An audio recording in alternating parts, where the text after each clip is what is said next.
असं आहे की कोणीही कोणाचाही ब्रँड कधीच संपवू शकत नाही. काँग्रेस, जनसंघ किंवा भारतीय जनता पार्टीचा ब्रँड संपवू शकले नाही आणि भारतीय जनता पार्टी कोणत्याही पक्षाचा ब्रँड संपवू शकत नाही. तुम्ही कृती कशी करता, तुम्ही पक्षीय राजकारणामध्ये कसे वागता, संघटना बांधताना कार्यकर्त्यांशी कसे वागता, यावर हे अवलंबून आहे.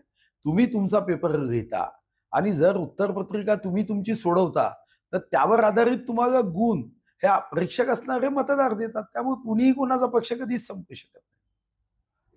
नाही, आता महानगरपालिकेच्या निवडणुका डोळ्यासमोर ठेवून होत आहे, की कधी-कधी एकत्र येण्याची आवश्यकता असते, की समोर आज महायुतीसारखी एक बगाढी युती असताना एकत्र येऊन महायुतीच्या संदर्भामध्ये आपल्यालाही काही जास्त जागा जिंकण्याच्या दृष्टीने काही प्रयत्न करता येईल का?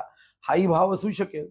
पण या भावापेक्षा मला व्यक्तिगत रीतीने वाटतं, की मराठी भाषिकांसाठी दोन्ही पक्ष एकत्र येत असेल, तर त्याचं स्वागत भारतीय जनता पार्टी म्हणून आम्हाला करायला कोणतीही अडचण असण्याचं कारण नाही.